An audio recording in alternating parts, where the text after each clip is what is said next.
Hey everybody. So, I recently bought the Flashforge Photo 6. It's about a $200 printer, Canadian, so even less in the US. And I don't know, a lot of the guides out there were kind of craptacular. Now, the first thing that's interesting to know is like Flashforge has a lot of high-end printers. This was a low-end printer, and the most interesting thing is that it is actually a rebranded printer from Voxelab, the Proxima 6. So, if you want guides or anything like that, there's a lot that's actually easier to find. Same with getting new FEP films. It's actually sometimes easier to find them as Voxelab Proxima 6 parts and guides and stuff. And this guide is exactly the same as the paper one I have, other than instead of Voxelab, mine says Flashforge. And other than Proxima here, mine says Photo 6. And in fact, mine has the VLO2 disappeared EN, and it only has the ENCNA01 designation on my manual. Other than that, there are no differences to the manual. Other than here, it will say this guide is only applicable to the Flashforge Photo 6 3D printer instead. So they just kind of did a cut and paste on throughout the manual. So, yeah, kind of interesting. So, when we go through this, the first thing we do is we've got the build plate and the tray and the printer and the UV shield, sunlight shield. Now they use a plastic that appears like it would be translucent or transparent, but in fact it's not UV transparent. In fact, if they used the regular plastic, there's a high possibility that it would be UV transparent. The reason for that is because the UV light is what actually hardens the resin. So that being said, whenever you've got this cover off, you are curing any resin that's in here. So as long as that cover's on, you're good. The other thing is you need to keep this plate clean as a whistle. You need to keep the film in here clean as a whistle. You need to keep the LCD that is in the top of this box clean as a whistle. Because the way this works, there's an LCD screen in here that shows the image, and then there's lamps underneath here that shine up through. And their ability to cure the resin depends on their ability to shine those lamps on it.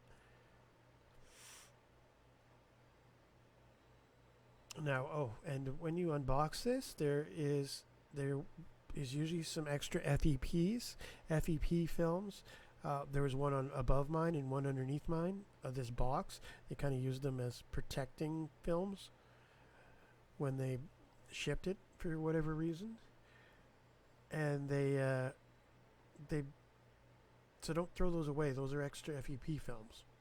You can take out all those screws and use them in the bottom of the box once this FEP film gets used up.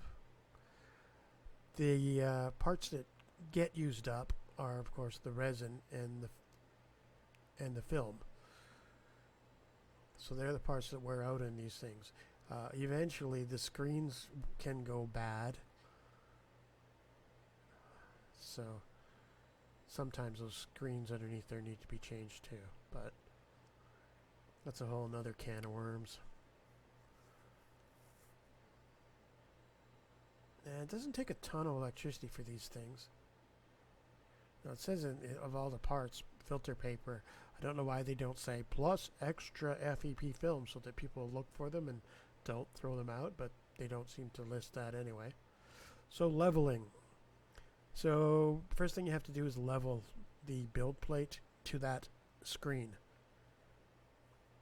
So you kind of unpack everything and you mount this. Sometimes this is put in there upside down for shipping. Sometimes it's just sat in the tray. It all depends on what they did.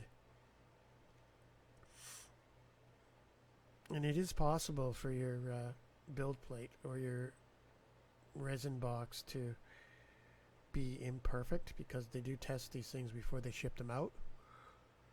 But you're going to want to put that in there with these two screws facing outwards where you can access them and screw it down. And then you're going to need to loosen those two screws, but not so much that that falls right out, just enough that it's free to move. And then you connect the power and everything. Now, you take a normal sheet of A4 paper, like a printer paper, like you'd use in a photocopier. You can cut it in half, and then you can cut a little bit off one end so that it fits in between these posts, and you can set it on there. Then you're going to need to go to Tool, and you're going to need to go to Manual. You're going to need to press Home. Now after that, that will make this bed go down, and this bed will go down till it feels resistance, and it'll come up, go down, and da da da da da, and beep a few times, and it'll be fairly clear when it's done. And then once that is done, you want to press down on the actual the actual build plate. And this is without the box in there, of course. The box is out and set to the side. The resin box is not in there at this point. It's set to the side. And so then you press down on that, and while you're pressing down on that, you tighten the screws. So then you kind of, it's bad English here, but you kind of try to wiggle, try to pull the, basically try to, if you were going to pull the paper out, how much resistance would it have? There should be quite a bit of resistance. It should be tight to pull out. And that's when you know you've got the right tension. And if you need more tension, you can set this to 0.1. So you can twitch it down a little bit tighter, 0.1, to make it tighter. Or you can release the screws and press down on it and tighten them up again, whichever you prefer to do. But if you've got it already generally leveled, you're probably better off to go with the 0.1 down. Make sure you're not 1 millimeter down or 10 millimeter down, or you could be ramming that build plate through the LCD screen, which wouldn't be good, or causing some bucking and humming and cogs missing and jumping, and yeah, it generally wouldn't be happy. Anyway, they're supposed to have protections, but you never know. But anyway, once you're done and you're happy with how tight that piece of paper is in there, you press set Z equals 0. So what you're doing is you're zeroing it.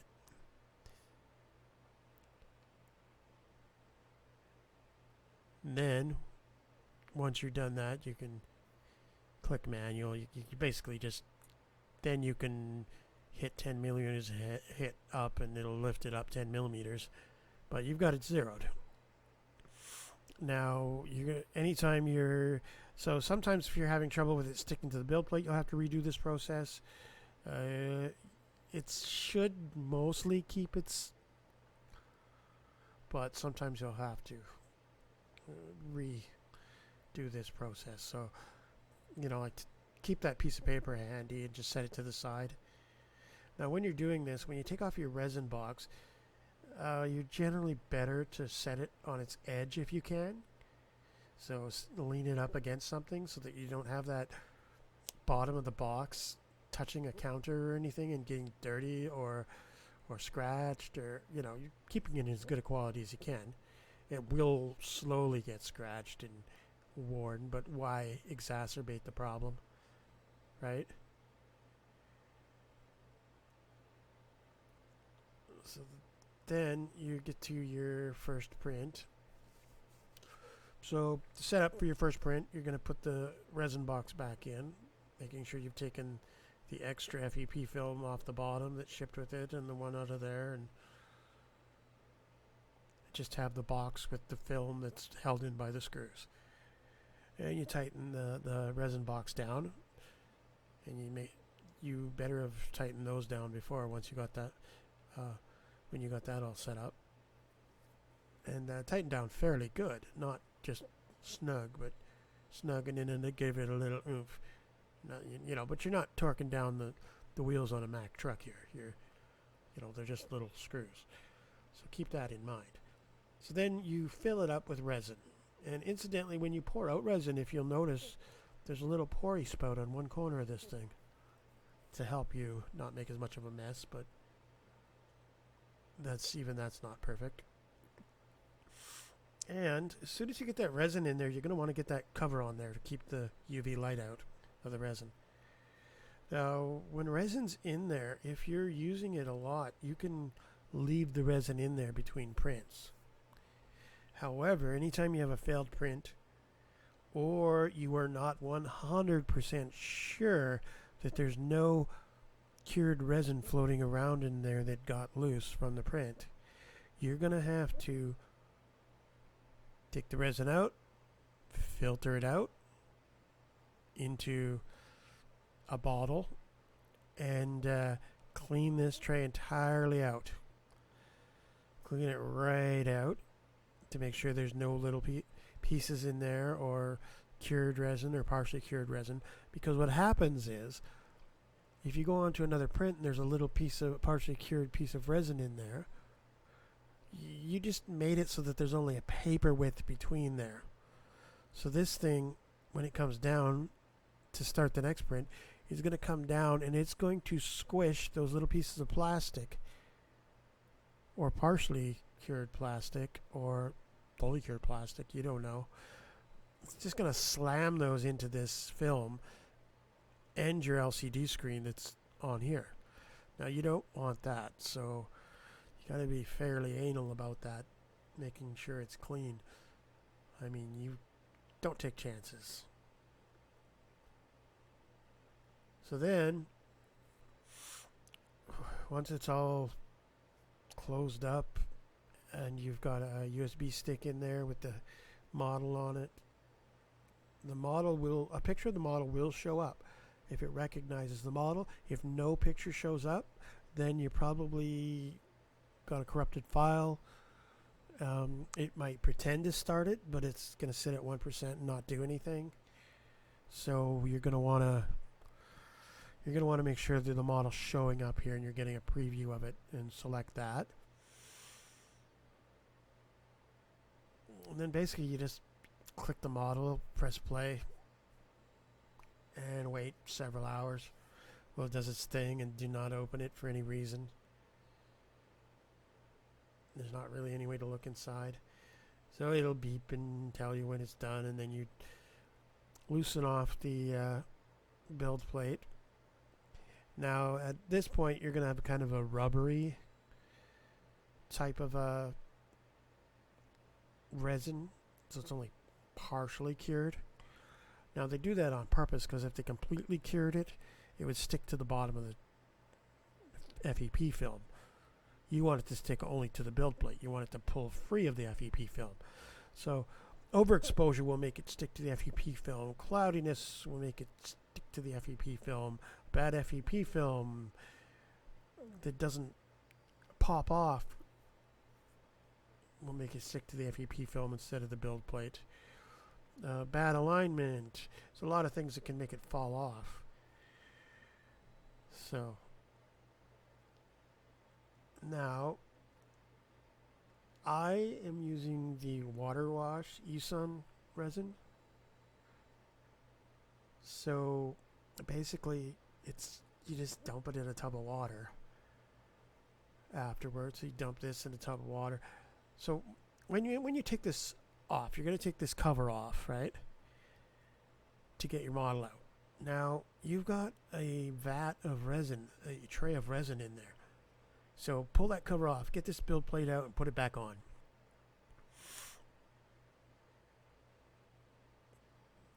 As quickly as you can. and then that buys you time to deal with the unused resin and that stuff.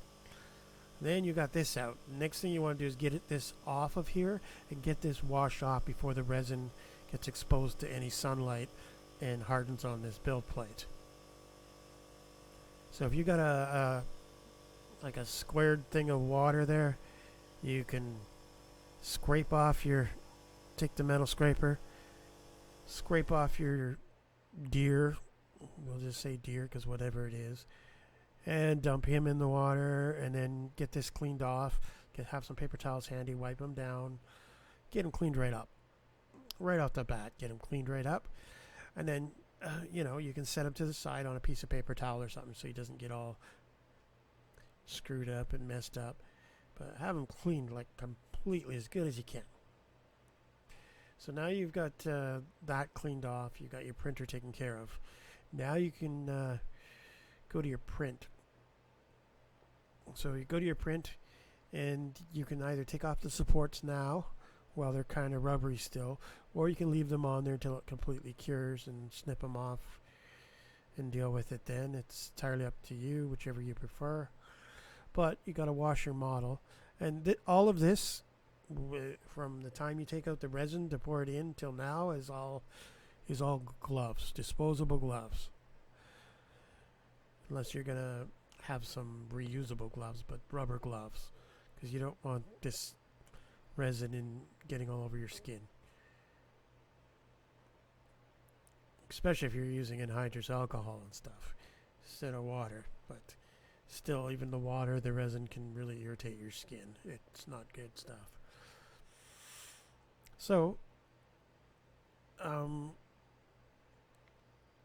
you've got the choice of letting this cure in sunlight or having a curing station after you've washed it down pretty good. Now, if you're going to do another one right away and you know for an absolute 100% certain fact there's no stray partially solidified or solidified plastic in that tray, then you can top it up to what you need and you can start your next print.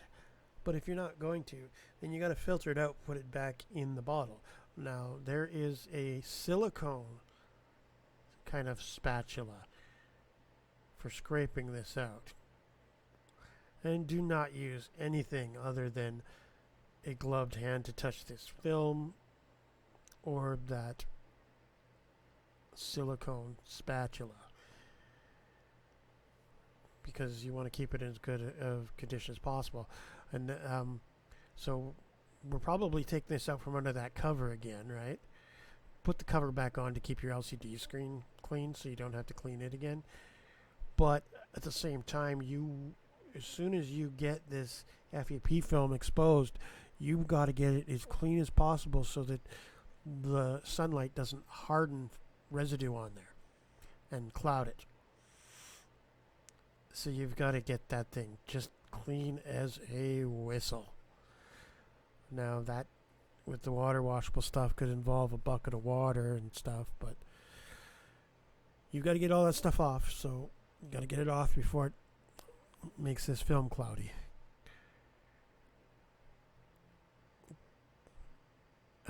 It's good to actually use a different bottle than it came in, so that you're not putting back and polluting the clean stuff. So yeah, in this filter paper, I'm going to look into substitutes so that, I don't know, so that you don't have to just order all those, but there's got to be some things that will work, like coffee filters or something. I don't know. I'll look into it. Maybe I have to order some more of those. I don't know. But anyway. I forgot to mention, before you use your resin, shake it, and mix it up really good.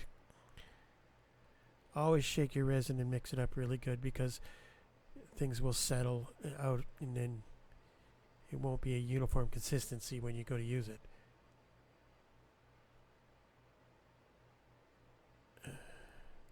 Now, mine came with a corrupted USB stick. So all the software on it was no good. But you can go to Box and you can download the latest version of the basic. And it will work for you. So download the latest. Just sign up for their thing, and it's a free to use the basic one. Download the one for your Mac, Linux, or Windows. Box is a better product than the Flashforge one. I tried them both. Box is way better. So yeah, that's the one I recommend to use. But just download the basic. Buy the Pro if you want, but download the basic.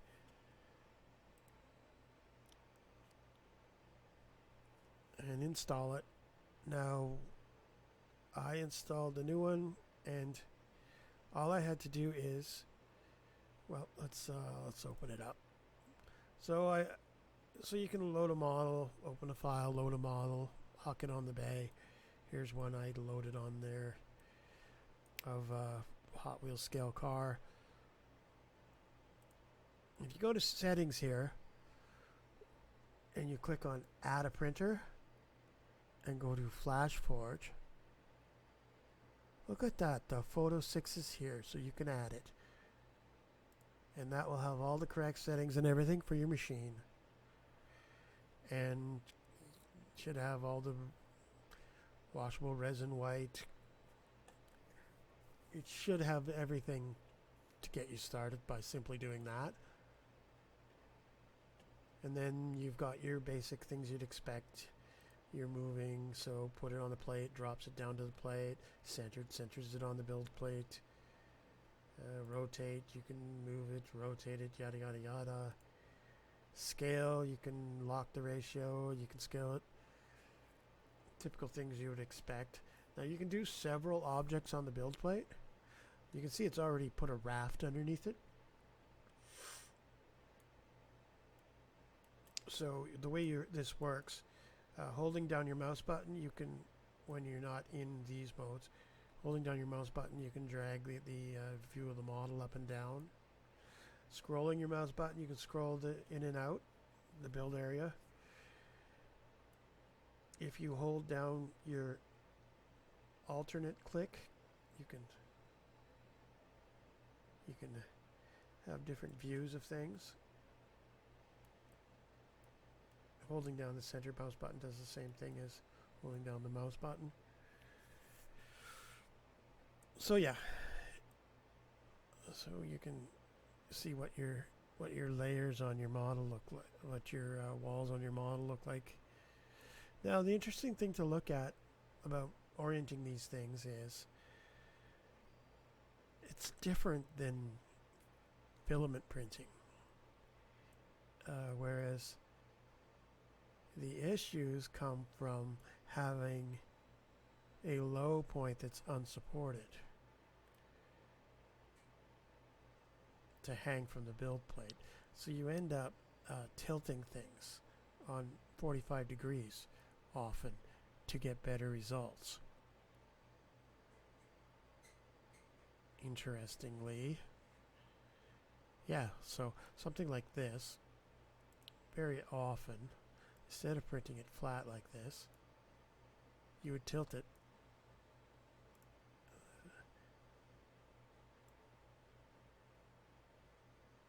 and then you can type in here 45 if you want.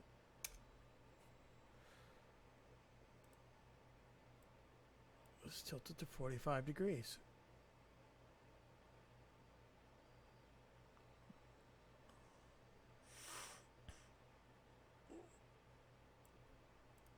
This one I'm going to, I think this one will print fine at flat, but characters and stuff a lot of times are way better if you 45 degree them.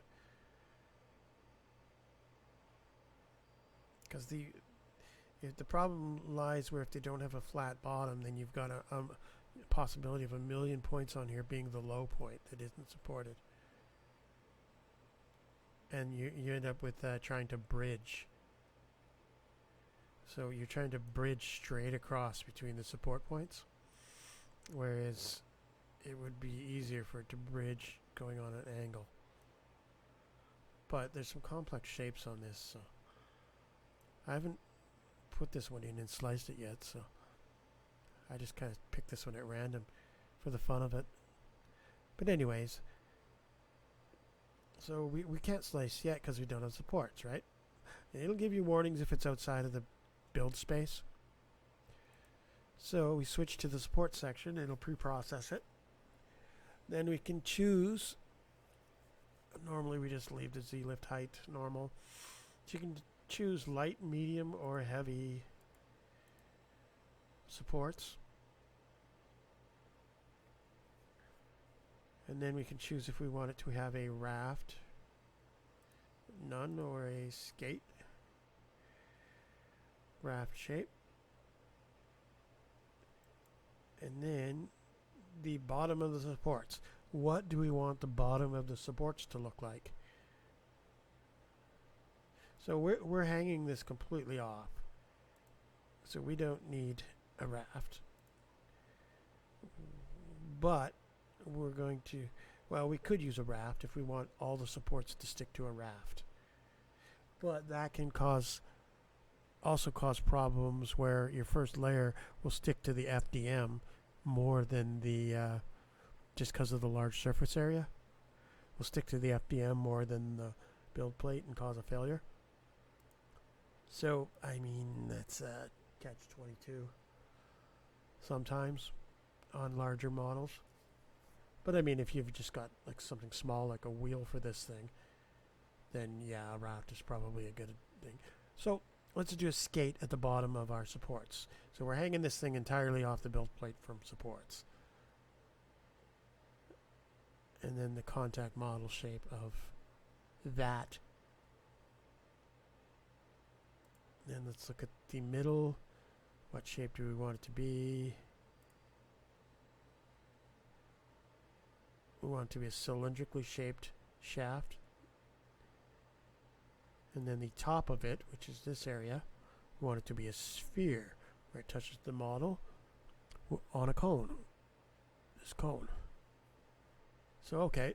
So those are your options. You can go through, do what you think you like better, but normally it can all just be left at default. Once that's all done, you can just hit all, and it will automatically do supports. So this is where it thinks it needs supports.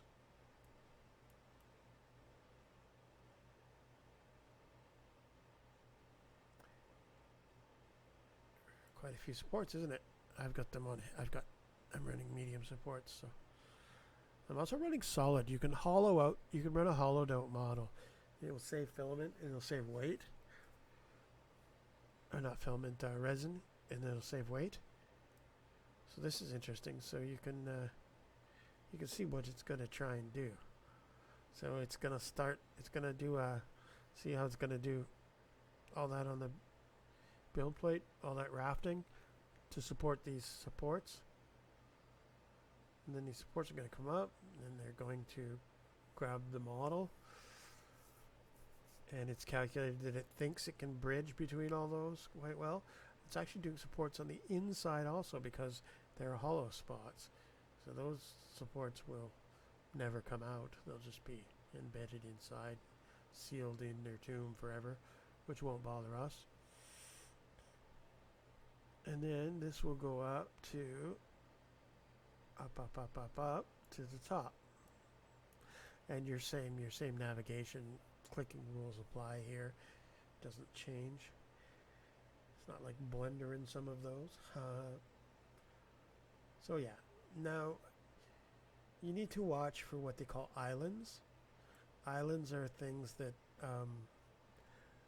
so if you're scrolling through this and you see an area off to the side or anywhere, so say you saw a piece of model right here with no supports under it, that's called an island and would result in a failed print.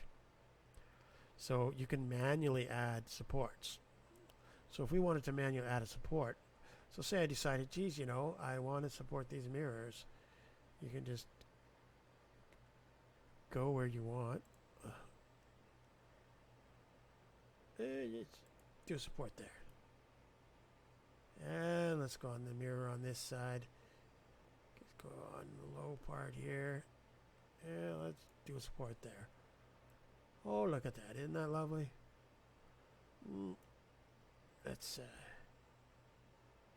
do support there.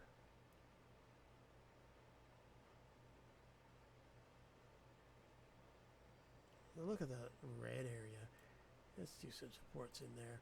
These red areas mean that they're not being supported very well. Let's get those shored up. Anything that's red is something that will need to be supported. Let's go right there with the support. Nobody's going to see the archives of them in the fender wells very well anyway. And it's interesting because we're trying to get it at the low part so that it's supported as it goes up, as it builds up from it.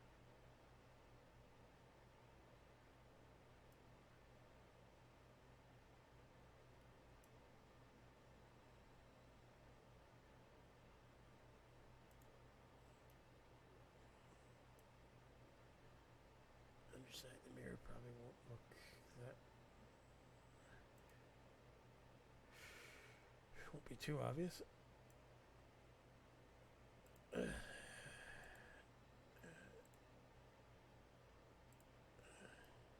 adding these. They probably doesn't need it, but whatever. The lower part's probably in the center, so it'll probably be supported. Let's just do that for symmetry.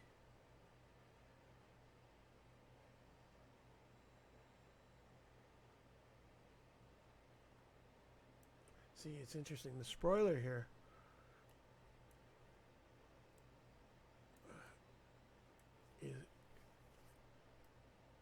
has some interesting support issues, but you see it's putting a support here and a support here, and everything else is going to be hanging off of that.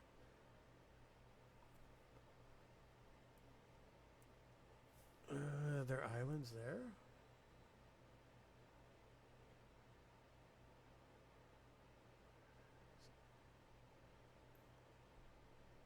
There's a possibility of islands there. So it's interesting because if there was an island there, then that cured part would just stick to the bottom of the tray or float around in the tray. So let's put supports there. Why not?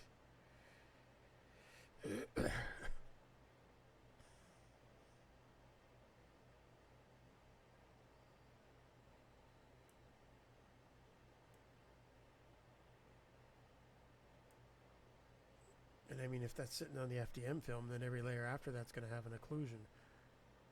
It's going to be blocked out, so everything after that wouldn't print properly, because it would just cure that same amount that's sitting on the bottom of the tray over and over and over and over, and it would never increase the layer depth, and you just end up with a hole there over top of that. But anyway, that looks interesting. So now that we've got all our supports in place, we can go back here and we can say slice. Now here's where you set the exposure time for your resin. It likes to. You may have to play with this number for different resins, but just leave it at default and you should be okay. And then you will save it. Now, there's a lot of stuff online that says you need to be in SVDX or some other. You need to be in FDG. FDG is what these models need to be for this. And Chitubox will do that. So don't go down the rabbit hole of trying to get an SXVD or SVDX or whatever it is. Trying to get 2.2 to do that. Because they won't work in your printer anyways. So you need f.fdg. And it actually says that right in the manual. So then you'll save that to a SD card. And then you can close out of that. And then those are the models that you will use when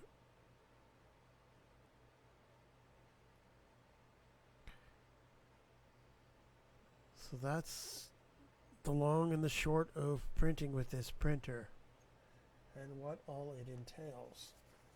That's all I can think of at the moment. But hopefully this helps somebody, because this can be a little bit overwhelming. Now I'm using eSun Resin Pro, water washable, made from whatever, special plants or something. I don't know what it is, but at any rate, I don't care. It's a lot less fumey. It's supposed to be less toxic. Now, with your wash water from your prints, leave it in the basin and put it in the sun. And you can, so then that will let the plastic harden. The resin will harden into plastic that's in the water, and then you won't have that toxic resin floating around in the water system, right? And I mean, you're probably just as good to take it outside and pour it on some asphalt, or someplace it's not going to hurt anything, and let the sun cure the resin into plastic. Ideally, you're going to want to, put the water out in the sun and let the plastic cure, and then take the plastic out and recycle the plastic. But don't just dump it down the sink, is what I'm really getting at here. Cure that resin is what I'm really trying to say. Cure the resin so it's not nearly as big of an environmental problem, and you can actually do something proper with it. Anyways, I think that's all we need to, I think we're to the end of the manual pretty much. My interpretation of the manual anyways. Oh, look at that. Voxelab. Manufacturer, Flashforge 3D technology. So yeah. That's all for now. Have a good one.